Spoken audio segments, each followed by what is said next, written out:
Hello नाजरीन, अस्सलाम वालेकुम। सईद अतीकुल हसन एक मरतबा फिर हाजिर है सिडनी ऑस्ट्रेलिया से। कल बिलावल जरदारी ने एक प्रेस कॉन्फ्रेंस की और वो इंतहाई अफसोसनाक थी, पाकिस्तान के ख़िलाफ़ थी। उस पर मैं कुछ आपसे बात करना चाह रहा हूँ और थोड़ा सा फिर आखिर में मैं कराची के हवाले से ही बात करूँगा। और हमारे लोग जो हैं वो पसंद और ज़ाती पसंद और नापसंदीदगी में इतना ज़्यादा इन्वॉल्व हो जाते हैं, सेंटिमेंटल हो जाते हैं कि वो किसी भी सियासी पार्टी या लीडरशिप का बैकग्राउंड नहीं देखते, उनके पुराने करतूत नहीं देखते। बस वो लाइक है, एक लीडर किसी को लाइक करते हैं तो बस लाइक करते हैं, ये नहीं देखते कि उन्होंने माजी में क्या किया है। बिलावल जरदारी का जो माँ का और बाप का जो ख़ानदान है, उनके जो करतूत हैं वो पाकिस्तान के लिए नहायत ही शर्मनाक हैं।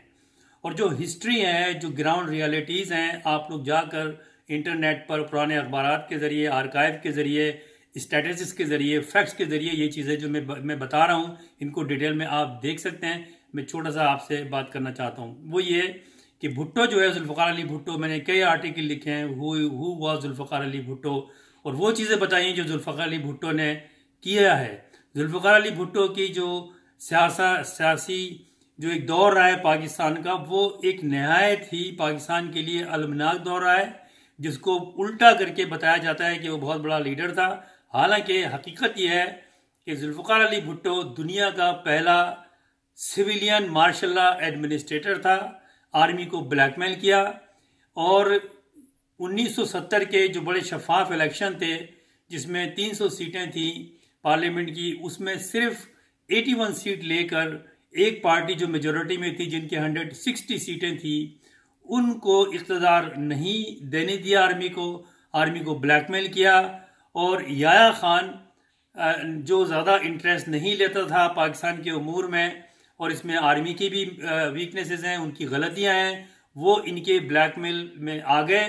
और जुल्फ़िकार अली भुट्टो ने धमकियां देकर जो वहाँ की और पार्टियां जीती थी उनको ये कहा कि हम मशरक़ी पाकिस्तान पार्लियामेंट का इजलास नहीं बिठाएंगे। जो मुजीबुर रहमान के अवामी लीग के जो मुतालबात थे, जिन्होंने 160 सीटें ली थी, वो मेजॉरिटी में थे, उनकी बातों को नहीं माना। ये एक तारीख है, वो पढ़ें आप, वो देखें कि किस तरह से इसने आर्मी को ब्लैकमेल किया।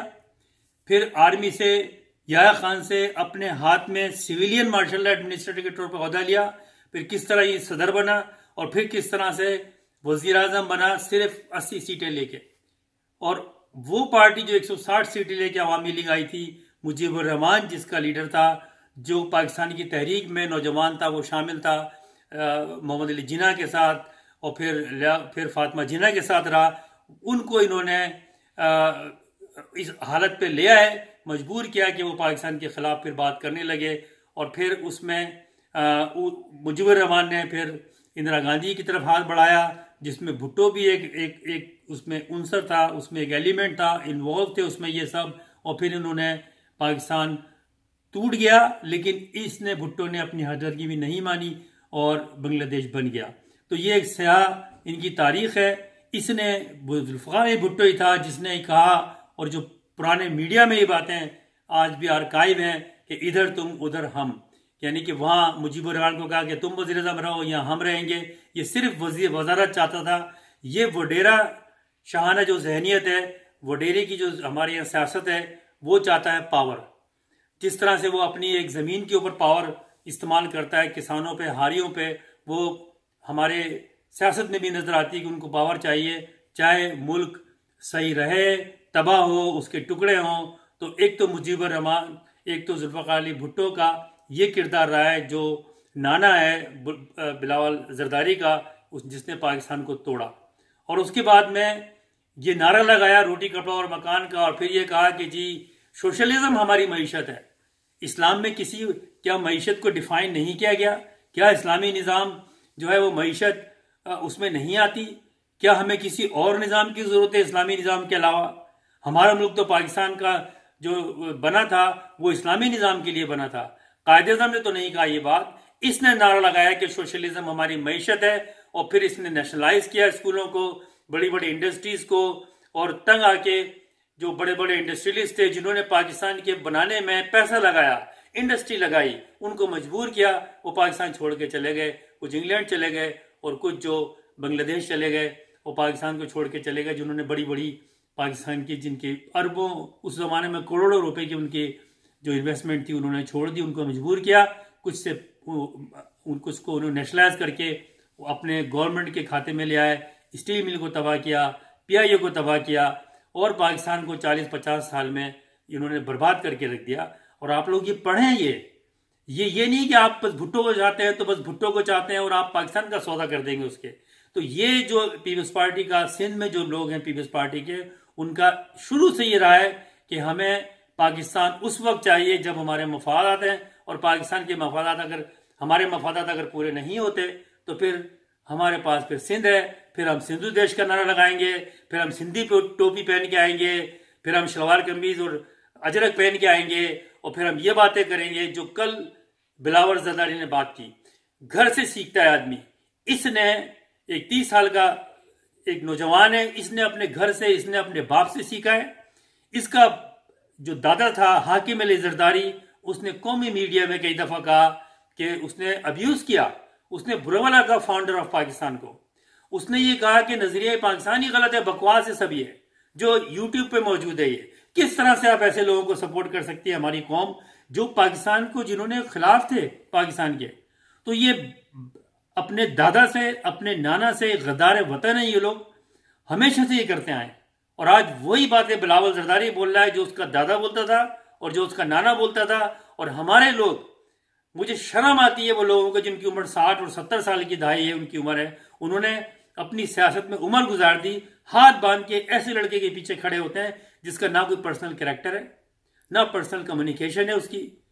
आप चीजें देखें इनकी जाति में, जिस पे जाना नहीं चाहता इस वक्त इस मीडिया के थ्रू, इस बातचीत के थ्रू, लेकिन आप जाकर देखें इनकी गूगल की ओर क्लिक करके कि इसकी क्या हरकतें हैं, क्या इनकी इंप्रेशन है।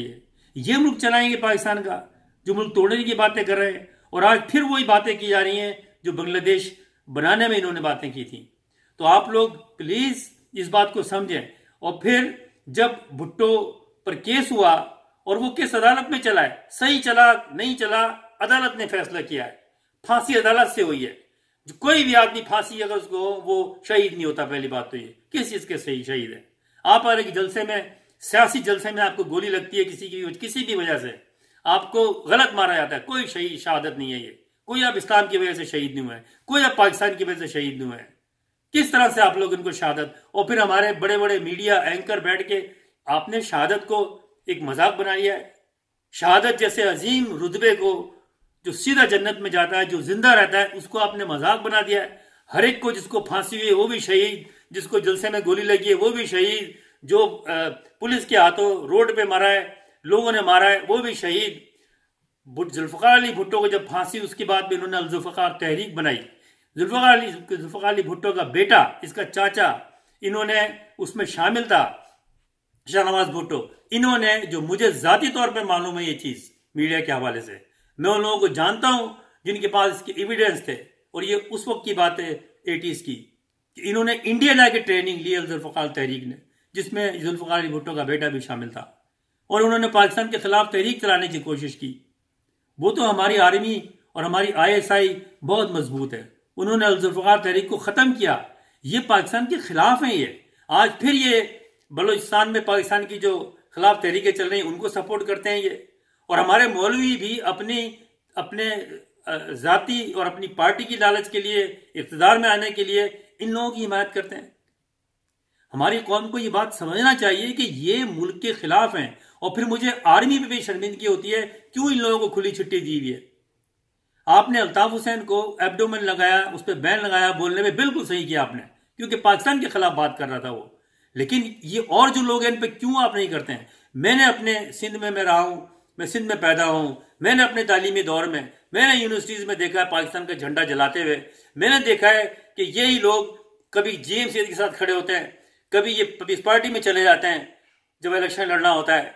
अगर ये इनकी मर्जी नहीं होती तो ये सिंधी टोपी पहन के, शलवार कमीज पहन के, अजरक पहन के फिर सिंध की बातें करने लगते हैं। आज भी वही हाल, वही अपना गेटअप करके बिलावल जरदारी आया था और वो बात कर रहा था कि अगर बांग्लादेश बन सकता है तो सिंधु देश भी बन सकता है, सराइकी देश भी बन सकता है। पर ये इनकी असल थिंकिंग है।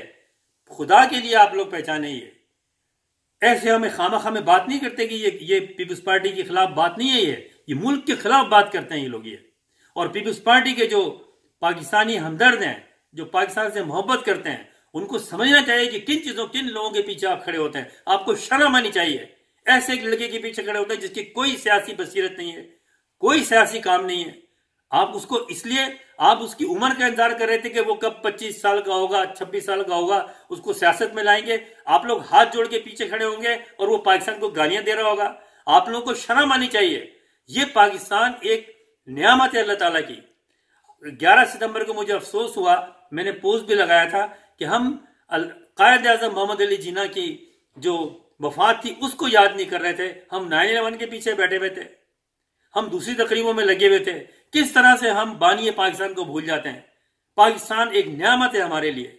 पाकिस्तान दुनिया के मुसलमानों के लिए एक नियामत है। उसकी हिफाजत करना हमारा काम है, लेकिन उसकी हिफाजत के साथ जो पाकिस्तान के लिए बुरा बात कर रहा है उसको बंद करना भी हमारी जिम्मेदारी है। आर्मी की जिम्मेदारी है, ISI की जिम्मेदारी है, इंटेलिजेंस एजेंसीज की जिम्मेदारी किस तरह से।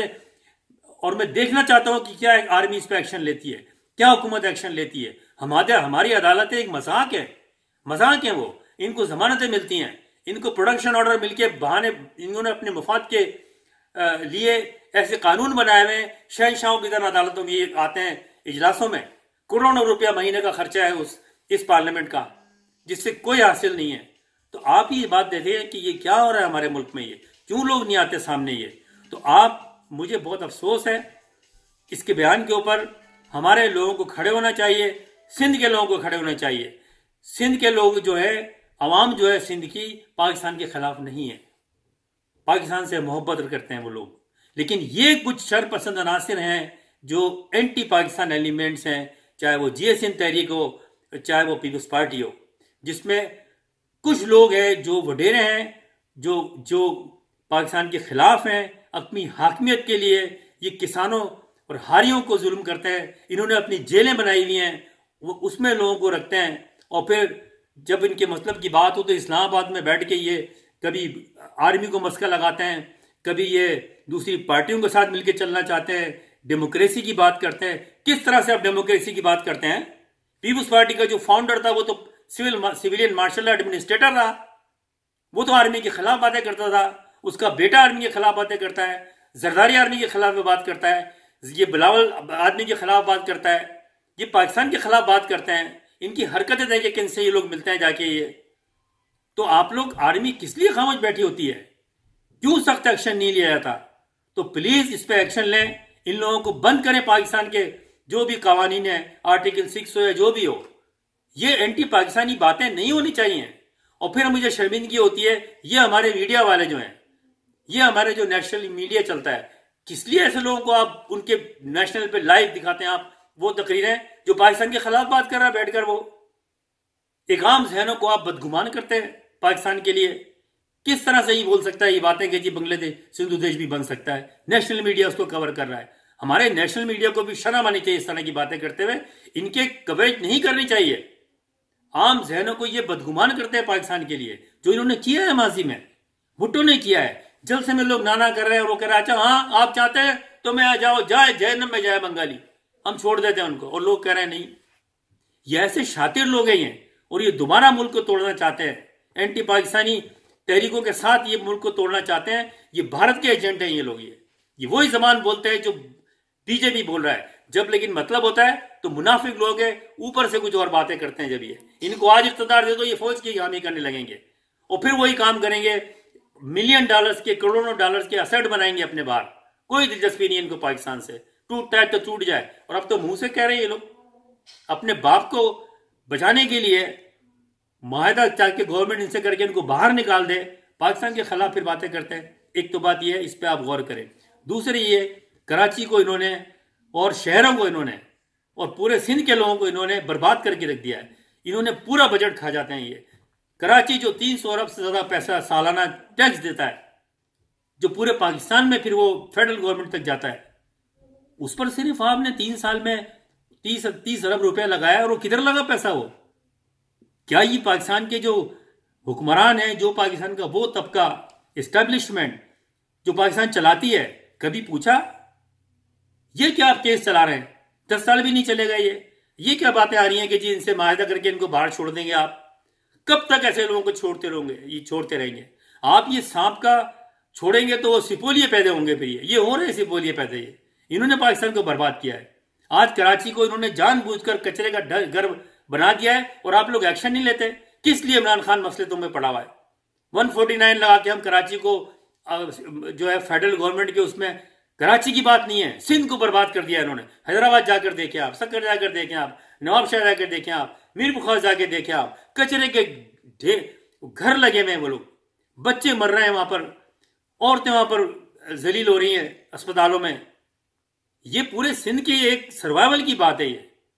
और प्राइम मिनिस्टर साहब इमरान खान साहब, आप कुछ सोचें, दूसरा बड़ा सूबा है, इसका इंतजामी उमूर आपको ठीक करने पड़ेंगे। सिंध को आपको इंतजामी बुनियादों पे डिवाइड करना पड़ेगा, छोटे सूबे बना के उनके इंतजामी उमूर को देखना पड़ेगा। वहां पर आप क्यों पूरे सिंध में आप गवर्नर राज लगा के 6 महीने वाला हालात रिफॉर्म नहीं करते? आप खाली को कराची नजर आ रहा है आपको? क्या सिंध के हालात अच्छे हैं? लड़काने में कितने बच्चे एड्स से मर रहे हैं, हालात सही है वहां पर? और जब हम ये बातें करते हैं तो उसको फिर ये लोग तासुब में ले जाते हैं। यहां पर कोई सिंधी महाजिर की बात नहीं है। जितने सिंध के महाजिर उर्दू स्पीकिंग जलील हो रहे हैं पाकिस्तान में, एक सिंध में, उतने ही सिंधी भी जलील हो रहे हैं। इन्होंने किया अपने लोगों को जलील। पैसा खाते हैं उनके नाम के ऊपर। ये पैसा खाते हैं सिंधियत के नाम पे, ये पैसा खाते हैं सिंध के नाम पे। छोटे छोटे इलाकों से, छोटे छोटे जहां पर कॉन्स्टिट्यूंसीज बनाई हुई, 50,000 वोट लाके बैठते हैं कराची में, मिनिस्ट्रीज लेके अयाशी करते हैं कराची में, फेडरल गवर्नमेंट से बजट लेके खा गए सारा ये। और आप बातें करें सिर्फ कराची की। आप क्यों कराची में? और ये इनका प्लान है। ये हालात पाकिस्तान के नाजुक हैं। पाकिस्तान इस वक्त इतने नाजुक दौर में खड़ा हुआ है, जंग हमारे सर पे खड़ी हुई है, भारत हम पे अटैक करना चाह रहा है, और ये लोग इस तरह के बयान दे रहे हैं ताकि वो हमारे दुश्मनों के मीडिया में चलें वो चीजें कि इनका लीडर ये कह रहा है। तो हमें शर्म आनी चाहिए हम किस जगह खड़े हैं। खुदा के लिए आप अपने मुल्क के लिए सोचें, बाहर निकलें ये इन पार्टियों से। हम किसी भी उस पार्टी के खिलाफ नहीं है जो पाकिस्तान की बात करती है। ये तो पाकिस्तान के खिलाफ पार्टियां हैं। इनका 50 साल से ये रहा है। ये नवाज शरीफ का भी यही हाल है। वो भी जब अपनी बात आती है तो उसने पुराने हिस्ट्री देखे आप, जब उसने लगा कि इक़्तिदार जा रहा है तो पंजाबियत का नारा लगाना शुरू कर दिया। जब जरदारी ने देखा कि अब सिंध हमारा इक़्तिदार जा रहा है तो सिंधियत का नारा लगाना शुरू कर दिया। तो पाकिस्तान इसलिए बना था, कायद-ए-आज़म ने फरमाया था कि आज से पहले, पाकिस्तान बनने के बाद उन्होंने पहली तकरीर में कहा, आज से पहले तुम सिंधी, बंगाली और पठान थे, लेकिन अब तुम्हारी एक शनाख्त है, वो पाकिस्तान है। ये पाकिस्तान की शनाख्त है कि आप हमें ताने देंगे, आप हमें ब्लैकमेल करेंगे, आप हमें बैठ के नेशनल मीडिया पे प्रेस कॉन्फ्रेंस करके कहेंगे कि सिंधु देश भी बन सकता है, बांग्लादेश बन सकता है। ऐसा नहीं होगा। तो मैं आर्मी से भी अपील करता हूं, इंटेलिजेंस से अपील करता हूं, इस्टेब्लिशमेंट से अपील करता हूं, और खास करके जो पाकिस्तान की इस पर गवर्नमेंट है, पीटीआई की, इमरान खान से अपील करता हूं कि आप ये आर्टिकल छोड़ें। आर्टिकल में पाकिस्तान के कॉन्स्टिट्यूशन में गुंजाइश है, आप गवर्नर राज लगाएं, पूरे सिंध का रिफॉर्म करें। पूरा सिंध क्या है जमहूरियत के नाम पे ब्लैकमेल किया जा रहा है। फिर इंशाल्लाह आपसे बात होगी। दुआ में याद रखिएगा। अल्लाह हाफिज़ नासिर।